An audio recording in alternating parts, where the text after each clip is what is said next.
बिस्मिल्लाहिर्रहमानिर्रहीम। अस्सलाम वालेकुम नाज़रीन, आप यूट्यूब चैनल देख रहे हैं। मैं इमरान खान हूँ। ISPR की प्रेस रिलीज आ गई और 9 मई के जो मुल्ज़िमान फ़ौजी अदालतों में मौजूद थे वहाँ से उनको मिलिट्री कस्टडी से फ़ौजी अदालतों से उनको सज़ाएँ सुना दी गई हैं। 25 मुजरिमान को सज़ाएँ अनाउंस की गई हैं और जो ISPR ने कहा वो मैं आपको पहले बता देता हूँ, फिर मैं आपको इसकी खबर की तफसीलात देता हूँ। ISPR के मुताबिक सानिया 9 मई में मुलव्वस मुजरिमान को सज़ाएँ सुना दी गई हैं। 9 मई 2023 को कौम ने सियासी तौर पर भड़काए गए इश्तियाल अंगेज़ तशद्दुद और जलाओ गिराओ के अफसोसनाक वाक़यात देखे। 9 मई के पुरतशद्दुद वाक़यात पाकिस्तान की तारीख में एक स्याह बाब की हैसियत रखते हैं। ISPR के एलामी में कहा गया कि नफ़रत और झूठ पर मबनी एक पहले से चलाए गए सियासी बयानिए की बुनियाद पर फ़ौजी तनसीबात बशमूल शोहदा की यादगारों पर मुनज़्ज़म हमले किए गए, उनकी बेहरमती की गई। और इसके बाद जनाब जो तफसीलात हैं वो ये हैं कि कुछ मुकदमात कानून के मुताबिक फील्ड जनरल कोर्ट मार्शल के लिए भिजवाए गए, जहां मुनासिब कानूनी कार्रवाई के बाद इन मुकदमात का ट्रायल हुआ। 13 दिसंबर 2024 को सुप्रीम कोर्ट ऑफ पाकिस्तान के 7 रुकनी आइनी बेंच ने ज़ेर इल्तवा मुकदमात के फैसले सुनाने का हुक्म सादिर किया। वो मुकदमात जो सुप्रीम कोर्ट के साबिका हुक्म की वजह से इल्तवा का शिकार थे। फिर उन्होंने कहा जनाब 25 मुल्ज़िमान को सज़ाएँ सुना दी गई हैं और ये सज़ाएँ तमाम शवाहिद की जाँच पड़ताल और मुनासिब कानूनी कार्रवाई की तकमील के बाद सुनाई गई हैं। सज़ा पाने वाले मुल्ज़िमान को कानूनी तकादे पूरे करने के लिए तमाम कानूनी हुकूक फराहम किए गए। इंसाफ तब होगा जब मास्टरमाइंड को आइन और कानून के मुताबिक सज़ा मिल जाएगी। उन्होंने कहा जी 9 मई के मास्टरमाइंड और मुनसूबा साजों को आइन और कानून के मुताबिक सज़ा मिल जाएगी, तब इंसाफ हो जाएगा सही मानों में। रियासत पाकिस्तान 9 मई के वाक़यात में मुकम्मल इंसाफ मुहैया करके रियासत की अमलदारी को यकीनी बनाएगी। सज़ा पाने वाले 25 मुल्ज़िमान के साथ नाम भी लिखे हुए हैं। किसी को 10 साल सज़ा हो रही है, किसी को 9 साल हो रही है, 7 साल हो रही है, 6 साल हो रही है, 4 साल हो रही है। कम से कम सज़ा यहाँ पे जो है वो 2 साल तक लिखी हुई है और हाँ 2 साल तक कम से कम सज़ा लिखी गई है। ये 25 मुल्ज़िमान जो हैं ये मुख्तलिफ पाकिस्तान के शहरों से हैं, यानी मर्दान से हैं, जिना हाउस वाले हैं, फैसलाबाद वाले हैं और मुल्तान कैंट चेक पोस्ट वाले हैं। फिर इसके अलावा जो है वो जिना हाउस के मज़ीद हैं, मियाँ वाली पे का एक मुल्ज़िम है, उनको भी सज़ा दी गई है। GHQ का मुल्ज़िम है, उसको भी सज़ा दी गई है। Jinnah house Punjab regiment centre Mardan से मुल्ज़िम है, उनको भी सज़ा दी गई है। मुल्तान कैंट चेक पोस्ट है एक और मुल्ज़िम, उनको भी सज़ा दी गई है। चकदरा किला के हमले पर भी बन्नू कैंट यहाँ पे भी है और PF बेस मियाँ वाली है और मर्दान है। यानी ये मुख्तलिफ इलाके हैं जहाँ पे मुल्ज़िमान को सज़ा दी गई है। अब 25 मुल्ज़िमान को नाज़रीन सज़ा सुनाई गई है, इसमें 10 साल तक की सज़ा शामिल है। मेरी कुछ चीज़ें बुनियादी मैं आपके सामने रखना चाहूँगा। सबसे पहले तो आप अपने ये ज़हन में रखें कि 9 मई हुआ क्यों। हुआ ये था कि हमने जो कुछ देखा 9 मई की सुबह इमरान खान साहब को रेंजर्स के लोग आते हैं और वो इस्लामाबाद हाई कोर्ट के अहाते के अंदर से शीशे तोड़ते हैं, दरवाज़ा तोड़ते हैं, अंदर दाखिल होते हैं। इमरान खान साहब को गिरबान से पकड़ते हैं और ज़ख्मी हालत में उनको घसीटते हुए ले जाते हैं। इमरान खान साहब पे वहाँ पे तशद्दुद भी किया जाता है। रेंजर्स के एहलकारों ने ज़बरदस्ती इमरान खान साहब को इस्लामाबाद हाई कोर्ट के अहाते के अंदर से गिरफ्तार कर लिया। इमरान खान साहब को उठा कर ले गए। उसके रद्दमल में पूरे पाकिस्तान के अंदर लोगों ने एहतजाज शुरू कर दिया और एहतजाज करने वाले लोगों की एक बड़ी तादाद ने कंटोनमेंट्स का रुख किया और वहाँ जाके एहतजाज किया। वहाँ पे तोड़ फोड़ हुई। वहाँ जो उनको कईयों ने जो है वो शोहदा की यादगारें जो हैं वहाँ पे तोड़ फोड़ की। कईयों ने कुछ जो मुजस्मे बने हुए हैं पुतले, उनकी तोड़ फोड़ की। कई जो हैं वो कुछ हाउसेस के अंदर घुसे, वहाँ पे तोड़ फोड़ की। तो एक्चुअली जो इनके ऊपर इल्ज़ामात हैं ये तनसीबात के ऊपर या इन चीज़ों के ऊपर अटैक करने के इल्ज़ामात हैं। अब ये मामला शुरू हुआ किस चीज़ से? इमरान खान साहब की गिरफ्तारी से। ठीक 2 दिन के बाद 11 मई 2023 को सुप्रीम कोर्ट ऑफ पाकिस्तान में इमरान खान साहब को पेश किया गया। इमरान खान साहब वहाँ पे आए और उन्होंने आने के बाद सबसे पहले 9 मई के मामले की मजम्मत की। उन्होंने कहा मुझे तो कुछ पता ही नहीं है और ऐसी चीज़ों की मैं पुरतशद्दुद चीज़ों की मजम्मत करता हूँ। और साथ ही इमरान खान साहब ने न सिर्फ मजम्मत की बल्कि सुप्रीम कोर्ट ऑफ पाकिस्तान ने इमरान खान साहब की जो 9 मई को गिरफ्तारी हुई थी इस्लामाबाद हाई कोर्ट से, जिसको रेंजर्स ने किया था, उसको गैर कानूनी गैर आईनी करार दे दिया। इमरान खान साहब को रिहा कर दिया गया। उसके बाद 5 अगस्त को इमरान खान साहब को दोबारा गिरफ्तार किया गया। जब 5 अगस्त को इमरान खान साहब को दोबारा गिरफ्तार किया गया तो फिर जिन केसेस में गिरफ्तार किया गया वो ये नहीं थे, 9 मई वाले नहीं थे, क्योंकि 9 मई में इमरान खान साहब को सुप्रीम कोर्ट ऑफ पाकिस्तान ने क्लीन चिट देकर छोड़ दिया था कि जनाब ये तो बंदा आपने गिरफ्तार कर लिया था और गैर कानूनी तौर पे गिरफ्तार किया था, तो वो गिरफ्तारी ही गैर कानूनी थी। अब इस्लामाबाद हाई कोर्ट में इस मामले का भी केस चल रहा है। अब दोनों चीजें जरा आप सामने रख लें। एक तरफ इस्लामाबाद हाई कोर्ट है, जस्टिस आमिर फारूक है, एक तरफ फौजी अदालतें हैं जहां पे जो जजेस बैठे हैं वो कर्नल हैं, यानी वो यूनिफॉर्म्ड ऑफिसर्स हैं जिनका कानून का कोई एक्सपीरियंस नहीं है। एक तरफ यूनिफॉर्म ऑफिसर हैं जो कानून के बारे में नहीं जानते, एक तरफ आमिर फारूक साहब हैं जो कानून के बारे में जानते हैं। अब आमिर फारूक साहब की अदालत से एक साबिक वजीर आजम को अगवा किया गया, उसके ऊपर आमिर फारूक साहब आज 1.5 साल से ज्यादा गुजरने के बावजूद कोई हुक्मनामा नहीं दे सके, कोई सजा नहीं दे सके। जबकि जो लोग फौजी अदालतों ने गिरफ्तार किए उनको सजा देने में ताखीर सिर्फ इसलिए हुई कि उनको सुप्रीम कोर्ट ऑफ पाकिस्तान के एक हुक्म ने रोक रखा था और दूसरे हुक्म ने उनको इजाजत दी और उन्होंने सजाएं दे दी। अब मामला यह है कि 9 मई का आगाज होता है इमरान खान की गैर कानूनी गिरफ्तारी से। इमरान खान की गैर कानूनी गिरफ्तारी के ऊपर आज तक कोई अदालत पाकिस्तान के अंदर इंसाफ फराहम नहीं कर सकी। हालांकि यह वो मामला था जहां से सारा मसला शुरू हुआ था। जजेस जो है वो इंसाफ नहीं दे पा रहे और जो अदालतें जिनको सिविलियंस मानते ही नहीं है, पूरी दुनिया के अंदर आप जाकर पूछें मिलिट्री कोर्ट्स, तो वो कहते हैं military courts are not courts, यानी मिलिट्री अदालत जो होती है, फौजी अदालत, वो कोई अदालत नहीं होती क्योंकि उनका कोई कानूनी तजुर्बा नहीं होता। लेकिन उन्होंने सजाएं दे दी। एक तो ये बात हमें ज़हन में रखनी है कि जहां से मामला शुरू हुआ, जहां से फसाद शुरू हुआ, उस मामले पे अभी तक किसी अदालत ने पाकिस्तान की इंसाफ नहीं किया, नंबर 1। नंबर 2, ये हुआ ये था कि सुप्रीम कोर्ट ऑफ पाकिस्तान में मंसूर एवान साहब जो अटॉर्नी जनरल हैं, ये माजी में आए थे जब ये मिलिट्री कोर्ट्स वाला मामला शुरू हुआ था। उमर अता बंदयाल साहब उस वक्त चीफ जस्टिस ऑफ पाकिस्तान थे। एक तो उमर अता बंदयाल साहब की कमजोरी, अगर वो थोड़ी सी हिम्मत दिखाते और इस मामले के ऊपर एक फैसला उस दौर में दे जाते तो ये सारे मुल्जिमान आ जाते कहां पे, सिविलियन कोर्ट्स में, और अब तक इनके मुकदमात के फैसले भी हो गए होते। लेकिन उमर अता बंदयाल साहब जो चीफ जस्टिस थे, उनकी कमजोरी की वजह से यह मामला लटक गया और काजी फायज ईसा साहब के पास आ गया। काजी फायज ईसा साहब ने ऐसी शानदार सहूलत कारी की है मौजूदा निजाम की, जुल्म और बर्बरियत के खिलाफ उस आदमी ने एक फैसला नहीं दिया। उनके तमाम फैसले ऐसा लगता था इमरान खान और पाकिस्तान तहरीक इंसाफ के बोझ के अंदर लुथड़े हुए फैसले हैं। पाकिस्तान की तारीख का बदतरीन जज, पाकिस्तान की तारीख का नाइंसाफी की मिसालें कायम करने वाला जज काजी फायज ईसा वो असल मुजरम है इस कौम का। आज पाकिस्तान जिन हालात का शिकार है उसके अंदर सबसे बड़ी सहूलतकारी और जिस आदमी के बगैर ये सारा कुछ मुमकिन नहीं था वो काजी फायज ईसा। इसने बेड़ा गर्क किया पाकिस्तान के कानूनी निजाम का भी और पाकिस्तान के अंदर इंसाफ और इंसानी हकूक की पामालियों के अंदर बाकायदा सहूलतकारी का किरदार अदा किया। अब मंसूर एवान जो अटॉर्नी जनरल है पाकिस्तान के, ये जनाब पेश हुए अदालत में और इन्होंने जब ये फौजी अदालतों का मामला वहां पे माजी में उठाया गया तो इन्होंने एक अंडरटेकिंग लिख कर दी, जिसमें इन्होंने ये लिख कर दिया कि फौजी अदालतों से तो सिंबॉलिक सजाएं होती हैं जनाब, यानी जो सजाएं वहां पे होंगी वो सिंबॉलिक सजाएं होंगी, कोई बड़ी सजाएं वहां पे नहीं होंगी, यानी 6 महीने, 1 साल, 2 साल, मैक्सिमम 3 साल की सजा होती है। फौजी अदालतों के बारे में बाकायदा लिखा हुआ था, उस वक्त कानून था और सब इसके ऊपर डिस्कस कर रहे थे। मैं उस वक्त अगवा था, मैं पाकिस्तान में जो एजेंसियां हैं यहाँ मैं उनकी तहवील में था, उन्होंने मुझे अगवा किया हुआ था और मुझे इन खबरों के बारे में नहीं पता था। अभी मेरी कुछ सहाफ़ियों से बात हुई तो उन्होंने मुझे बताया कि इमरान साहब उसी हेयरिंग के अंदर आपका तस्करा भी हुआ था कि इमरान रियाज कहाँ पे है, तो अटॉर्नी जनरल ने कहा था जी बहुत जल्दी खुशखबरी आ जाएगी, चंद दिन में वापस आ जाएंगे, लेकिन आप वापस नहीं आए। और दूसरी तरफ उन्होंने मुझे ये भी बताया कि ना सिर्फ आपको वापस लाने की बात हुई बल्कि यहाँ पे अटॉर्नी जनरल ने लिख कर दिया था कि बहुत मुख्तसर सजाएं दी जाएंगी, सिर्फ सिंबॉलिक सजाएं होंगी। अब हुआ यह है कि यहां तो 10-10 साल की सजाएं दे दी गई हैं। आयशा मलिक साहिबा ने जो फैसला लिखा था आईनी ये फौजी अदालतों के खिलाफ, उसमें उन्होंने बाकायदा ये ना सिर्फ नोट लिखा बल्कि मंसूर एवान अटॉर्नी जनरल ने जो अंडरटेकिंग दी उसको बीच में शामिल किया और उन्होंने उसके अंदर लिखा बाकायदा कि यहां पे ज्यादा सजाएं नहीं दी जाएंगी। अब मामला यह है कि सिंबॉलिक सजाएं क्या 10-10 साल होती हैं, ये ज्यादा सजाएं किस चक्कर में दे दी हैं? और अगर ये कानून बाद में बनाया गया है कि फौजी अदालतें ज्यादा सजाएं दे सकती हैं तो पहले गिरफ्तार होने वाले मुल्जिमान के ऊपर इसका इंप्लीमेंट कैसे हो सकता है?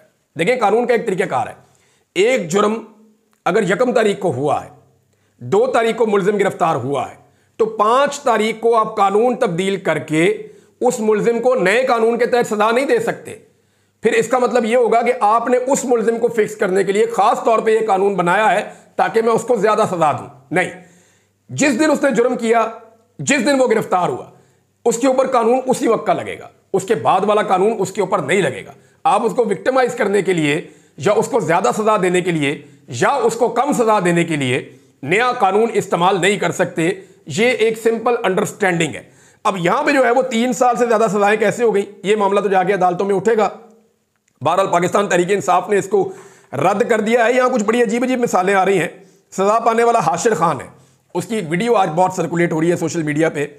इसको सजा मिली है, इसने जी फौजी यूनिफॉर्म पहन लिया था और इसने कुछ तोड़ फोड़ की है, कुछ तरह की चीजें की हैं। अब जनाब ये उसमें चिल्ला कर उस वीडियो के अंदर कह रहा है कि हमने पुरअमन रहना है, पुरअमन तरीके से इंसाफ लेना है, कोई बदतमीजी ना करे लॉ इन्फोर्समेंट से। इस बंदे की तो ये वीडियोस चल रही हैं और हो सकता है इसने कोई तोड़ फोड़ की हो, लेकिन मेरे दिमाग में एक सवाल आ रहा है कि मुजस्मे टूटने पर, दीवारें टूटने पर, दरवाज़ा टूटने पर, शीशे टूटने पर या कुछ चीज़ें टूटने के ऊपर सिविलियंस को 10-10 साल की सजाएं हो रही हैं, लेकिन यहां पे आइन टूटने पर, कानून टूटने पर, मुल्क टूटने पर आज तक किसी यूनिफॉर्म वाले बंदे को सजा नहीं हुई। ये मेरे मुल्क की वो तल्ख हकीकत है जिसकी वजह से हम आगे नहीं बढ़ पाते। मुझे पता है कि ये जुमला बोलने के बाद मेरे पे बहुत ज्यादा रिएक्शन आएगा, लेकिन क्या ये सच नहीं है? अपने गिरेबान में झांकना नहीं चाहिए हमें कि आज तक इस मुल्क के अंदर गरीब आदमी, एक आम सिविलियन अगर एक गमला तोड़ दे, एक शीशा तोड़ दे, एक यूनिफॉर्म की तौहीन कर दे, कोई ऐसी चीज कर दे, उसको उठा के 10 साल की सजा भी दे देंगे, उसको, उसके खानदान को निशाने इबरत भी बना देंगे। लेकिन अगर कोई यूनिफॉर्म वाला आदमी मुल्क तोड़ दे, आइन तोड़ दे, कानून तोड़ दे, जो मर्जी करे, उसको सजा नहीं होगी इस निजाम में। यह एक बुनियादी सवाल है, इसके जवाब के बगैर हम आगे नहीं बढ़ सकते। एक और जनाब मुलजिम उस पर इल्जाम कि उसने यूनिफॉर्म की शर्ट पहनी थी और बेरुमती की है, मगर यही काम तो एक टिकटॉकर भी कर रहा है। एक टिकटॉकर ने पिछले दिनों यूनिफॉर्म पहनी, वो रोजाना पहनता है यूनिफॉर्म पहन के वो फौजी बन के लोगों को गालियां देता है, वो पाकिस्तान तहरीक इंसाफ के लोगों की बदतमीजी करता है, तौहीन करता है। पिछले दिनों यूनिफॉर्म पहन के वो कहता था हूं आओगे डी चौक, भाई डी चौक में लाशें गिरी हैं, बेशरम आदमी, ये तो क्या हरकतें कर रहा है। ये मैं तो हैरान हो गया था उसकी वीडियो देखकर, पहली दफा मैंने देखी। फिर मुझे किसी ने उसके और क्लिप्स भेजे कि जनाब इसकी आदत है, ये यूनिफॉर्म पहन के तौहीन करता है फौज की। अब वो आदमी भी यूनिफॉर्म पहन के फौज की तौहीन कर रहा है, ये आदमी भी कर रहा है, लेकिन इसका ताल्लुक पाकिस्तान तहरीक इंसाफ से है। वो ज़ेरे ताबत तुंदे हो, और वो क्योंकि पाकिस्तान तहरीक इंसाफ का मजाक उड़ा रहा है यूनिफॉर्म पहन के, उसके खिलाफ कोई कार्रवाई नहीं है, उसको एक दूसरे के साथ शेयर कर रहे हैं। तो जनाब ये अजीब अजीब चीजें हैं। इसके ऊपर फवाद चौधरी साहब ने एक ट्वीट भी किया है, मैं फवाद चौधरी साहब का ट्वीट पढ़ के सुनाता हूं। जान मोहम्मद नामी मुलजिम को 10 साल सजा सुनाई गई कि उसने वर्दी पहनी। दूसरी तरफ एक टिकटॉकर ने वर्दी पहनकर डी चौक में शहादतों का मजाक उड़ाया, उस पर पर्चा तक नहीं हुआ। इन सजाओं की इसलिए कोई इखलाकी हैसियत नहीं कि ये सजाएं सिर्फ सियासी मुखालिफों को सबक देने के लिए दी जाती हैं। अब नाज़रीन बहुत सारी ऐसी मिसालें हैं, मैं आपको कौन कौन सी मिसालें सुनाऊं। यानी बहुत सारी फैमिलीज हैं, उनका मेरे साथ रब्ता है, वो ये कहते हैं जी ठीक है सजा हो गई, अब कम से कम हमारे प्यारे जो हैं वो हमसे मिल तो सकेंगे। अब वो नॉर्मल जेलों में आ जाएंगे, हम जाएंगे, जाकर उनसे मुलाकात करेंगे, हम वकील करेंगे, वो अदालतों में पेशियों पे आएंगे, वो खुले आसमान देखेंगे, वो किताबें पढ़ेंगे, उनको दुनिया का पता चलेगा, दुनिया को उनका पता चलेगा, कम से कम उनकी सेहत ठीक होगी। वो लोग अब बयानात भी सामने आ रहे हैं कि जनाब इन्होंने ये बयानात दिए हैं। देखिए अभी इस बारे में एक मैं आपको सिर्फ स्टेटमेंट पढ़ के सुना देता हूं, और ये स्टेटमेंट जो है वो हमारे एक जर्नलिस्ट हैं, सीनियर जर्नलिस्ट, उन्होंने ये स्टेटमेंट दिया और कानूनी बात की है, इसलिए मैं आपके सामने रखने वाला हूं। वसीम मलिक साहब कहते हैं कि बज़ाहिर ISPR की जारी करदा वीडियो और माजी के नज़ायर के मुताबिक 25 मुलजिमान के एतराफ़ी बयानात के अलावा कोई शवाहिद मौजूद नहीं है। यानी इनको जो सज़ा दी गई है उसके अंदर जो सबसे बड़ी चीज़ इस्तेमाल की गई है कि मुलजिमान ने एतराफ़ कर दिया जनाब मैंने मोर चोरी की है। यानी इस मुल्क में मोर चोरी करने की सज़ा है, उसको पकड़ो जेल में डाल दो। वोट चोरी करने की सज़ा नहीं है इस मुल्क में। यानी जो मोर चोरी करेगा उसको कैद में डालेंगे, जो वोट चोरी करेगा उसको हुकूमत में डालेंगे। इस तरह तो मुल्क नहीं चलेगा साहब, और ना ऐसे मुल्क ये लोग चलने देंगे। पाकिस्तान के अंदर कभी इस्तेहकाम नहीं आ सकेगा जब तक इस तरह का जुल्म और बर्बरियत जारी रहेगी। फौजी अदालत से सजा पाने वाले इन मुलजिमान को जुर्म तस्लीम करने पर सजा सुनाई गई है, जबकि सुप्रीम कोर्ट, हाई कोर्ट के कई फैसलों और कानून शहादत के तहत फौजी अफसर के सामने एतराफ़ जुर्म की कोई हैसियत नहीं होती। यानी वो तो कोई भी है, इनसे आप 9/11 का एतराफ़ करवा लें, ये कर लेंगे। इनमें से किसी को आप कहेंगे मैं उसामा बिन लादेन का पता मैंने बताया था अमेरिका को, ये वो भी मान लेंगे। इनमें से आप किसी को कह लें दूसरी जंग अज़ीम तेरी वजह से हुई थी, वो भी मान लेगा। मुझे आप कोई बंदा दे दें कहें बहुत तगड़ा है, 1 साल आप मेरे पास रखें, दुनिया का कौन सा जुर्म है जो आप मुझे कहें मैं उससे ना मनवा सकूं, सारा कुछ वो मान लेगा। उन्होंने कहा जी कि फौजी अफसर के सामने एतराफ़ जुर्म की कोई हैसियत नहीं होती, सिर्फ FIR और एतराफ़ी बयान सजा सुनाने के लिए काफ़ी शवाहिद नहीं है। ये जनाब वसीम मलिक साहब ने कहा। अल्लाह ताला वसीम मलिक साहब की हिफाजत फरमाए और तमाम वो सहाफ़ी जो लोग इस वक्त हक पर खड़े हैं, अल्लाह ताला उनकी हिफाजत फरमाए। पाकिस्तान तहरीक इंसाफ ने इस मामले को चैलेंज किया है और इमरान खान साहब का एक स्टेटमेंट भी है जो बहुत इंपॉर्टेंट है। देखिए ये मामला, एक बात हमें याद रखनी पड़ेगी, ये शुरू 9 मई को इमरान खान साहब की गिरफ्तारी से हुआ था। उसका फैसला आएगा तो बात आगे बढ़ेगी और ये सारी चीजें जुड़ती हैं 26वीं आईनी तरमीम के साथ। अगर 26वीं आईनी तरमीम को फुल कोर्ट ने सुना और वो कलअदम हो गई तो ये सारी चीजें कलअदम हो जाएंगी, पाकिस्तान वापस पीछे जाकर खड़ा हो जाएगा और चीजों को दोबारा ठीक करना पड़ेगा। और ये सारी जुल्म और ज्यादती 26वीं आईनी तरमीम के ऊपर रखकर की जा रही है, जिसमें मौलाना फजलुर रहमान साहब ने आखिरी वक्त में धोखा दिया पूरे पाकिस्तान को। पहले वो ये कहते रहे मैं ये नहीं करूंगा, ये नहीं करूंगा, ये नहीं करूंगा, एंड में मौलाना साहब ने ऐसा धोखा किया। अगर मौलाना फजलुर रहमान साहब 26वीं आईनी तरमीम में वोट ना डालते तो आज फौजी अदालतें इस किस्म की सजाएं ना सुना रही होती। हुकूमत जो है वो बगले बजा रही है, उनको तो 9 मई के अलावा कोई बयानिया ही नहीं है। मुल्क की हर चीज इन्होंने बर्बाद कर दी, बेड़ा गर्क कर दिया इकोनॉमी का। कुछ आज पाकिस्तानियों के पल्ले नहीं है, लोग मुल्क छोड़कर जा रहे हैं, सरमाया लेकर पाकिस्तान से बाहर जा रहे हैं। इतना इन्होंने बेड़ा गर्क किया और सिर्फ एक चीज के पीछे छुपते हैं, 9 मई। कुछ पूछो 9 मई, ये पूछो 9 मई, वो पूछो 9 मई, इकोनॉमी 9 मई, दहशतगर्दी 9 मई, जो सवाल कारकर्दगी 9 मई, ये नहीं किया 9 मई, वो नहीं हुआ 9 मई, वादे याद दिलाओ 9 मई। इनकी हर चीज का जवाब जो है वो 9 मई है। और 26 नवंबर के ऊपर तो ये बात करना ही नहीं चाहते, उस पर मैं अगले वीलॉग में आपको बहुत इंपॉर्टेंट चीजें बताने वाला हूं। एक नौजवान की नाज़रीन छोटी सी कहानी है, मैं आपके सामने जरूर रखूंगा और ये मुझे बहुत सारे लोगों ने भिजवाई है। उन्होंने कहा जी इसका जिक्र जरूर करें, हो सकता है किसी को होश आ जाए और इसको इंसाफ मिल जाए। इसमें जो है वो कासिम सूरी साहब का ट्वीट भी है इस हवाले से और बड़ी दर्दनाक इस नौजवान की कहानी है। ये मैं कासिम सूरी साहब का ही ट्वीट आपको पढ़ के सुना देता हूं। अब्दुल रशीद का 16 साल छोटा भाई है एक। अब्दुल रशीद जो है वो शहीद हो गया था। अब कासिम सूरी साहब लिखते हैं कि मेरे कोयटा के नौजवान शहीद अब्दुल रशीद अचकजई का 16 साल छोटा भाई उमर अचकजई 26 नवंबर से बेगुनाह रियासती कैद में है, जिसे शहीद भाई की मैयत कोयटा ले जाते हुए गिरफ्तार किया गया। वो अपने भाई की लाश लेकर जा रहा था, उसको रास्ते में पकड़ लिया और वो 16 साल का बच्चा है। गिरफ्तार किया गया और 4 झूठे मुकदमात में डाल दिया गया। रियासती और सहाफती हवलदार नौजवान नस्ल से किस मोहब्बत की तवक्को करते हैं? बात तो ठीक है और बात तकलीफ वाली है। इमरान खान साहब का एक स्टेटमेंट आया, वो स्टेटमेंट मैं आपको सुना देता हूं, फिर नेक्स्ट वीलॉग में बाकी चीज़ें बताऊंगा। इमरान खान साहब ने क्लियरली कह दिया कि पाकिस्तान तहरीक इंसाफ के बानी इमरान खान साहब साबिक वज़ीर आज़म, उन्होंने कहा कि अगर कल 22 दिसंबर तक हमारे मुतालबात पर बातचीत के लिए कोई पेशरफ्त ना हुई तो बैरून मुल्क पाकिस्तानियों से तरसीलात ज़र ना भेजने की अपील कर दूंगा। इमरान खान की हमशीरा अलीमा खान ने अडियाला जेल में अपने भाई से मुलाकात की। उसके बाद उन्होंने गुफ्तगू करते हुए उनके पैगाम को सुनाया। उन्होंने कहा कि इमरान खान का मौक़िफ़ है कि हुकूमत बातचीत करने में संजीदा नहीं लग रही।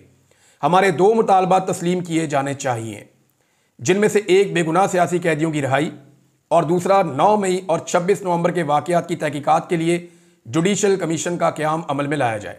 अलीमा खान के मुताबिक इमरान खान ने कहा अगर कल तक मुज़ाकरात का आगाज़ हो जाता है तो मैं तरसीलात ज़र ना भेजने की कॉल मौखर कर दूंगा। इमरान खान बिल्कुल क्लियर हैं कि अलकादर ट्रस्ट केस में उनको सज़ा सुना दी जाएगी, लेकिन दूसरे केसेस की तरह यह भी हाई कोर्ट से ख़त्म हो जाएगा। अच्छा, यहाँ एक और बंदोबस्त भी किया जा रहा है। कुछ खबरें आ रही हैं, अभी कंफर्म नहीं है। मुमकिन है कि अलकादर में इमरान खान साहब को जो सज़ा सुनाई जानी है उसको डिले किया जाए उस वक्त तक, जब तक कि हाई कोर्ट इस्लामाबाद में अपने जजेस नहीं ले आते। अगर इस्लामाबाद हाई कोर्ट में अपनी मर्जी के 2-4 जजेस हुकूमत लाने में कामयाब हो गई, फिर इमरान खान साहब को अलकादर में सज़ा सुनाकर जब इमरान खान साहब अपील में जाएंगे तो अपने जजेस के पास ही वो केस लगवाकर कोशिश की जाएगी कि इमरान खान साहब को दोबारा फिक्स कर दिया जाए। लेकिन ये इतना आसान नहीं होगा, अभी बहुत कुछ बाकी है इन सारे मामलात में। इस वक्त जो जजेस पाकिस्तान तहरीक इंसाफ के खिलाफ फैसले दे रहे हैं उनकी तरक्की हो रही है, जबकि हक के साथ खड़े लोगों को OSD किया जा रहा है। तमाम इमरान खान ने कहा है कि इन लोगों को घबराना नहीं चाहिए क्योंकि जुल्म का निज़ाम ज़्यादा देर नहीं चल सकता। इमरान खान ने जुडिशरी को वादे पैगाम दिया है कि कौम इन लोगों के साथ खड़ी है जो हक का साथ दे रहे हैं और ये एक दिन ज़रूर सुरखरू होंगे। इमरान खान ने जुल्म के निज़ाम के खिलाफ जहाद करने की अपील की है। एक स्टेटमेंट और इमरान खान का, वो मैं ज़रूर सुनाना चाहूँगा कि मेरा ट्विटर अकाउंट पाकिस्तान से बाहर से ही हैंडल होगा क्योंकि यहाँ से जो भी हैंडल करेगा उसे उठा लिया जाएगा। शेर अफजल मरवत ने कहा था इमरान खान का ट्विटर हैंडल पाकिस्तान में लाया जाए। यहां से डील किया जाए। लेकिन इमरान खान साहब ने यह रद्द कर दिया है, जबकि पाकिस्तान तहरीक इंसाफ के लोगों ने बाहर आकर आज ये बताया कि इमरान खान साहब के बकौल फवाद चौधरी साहब पार्टी का हिस्सा नहीं है और उन्होंने फवाद चौधरी को डिसोन किया है और फवाद चौधरी साहब की कोई लंबी चौड़ी मुलाकात भी इमरान खान साहब के साथ जेल में नहीं हुई। ये पाकिस्तान तहरीक इंसाफ के लोगों का दावा है।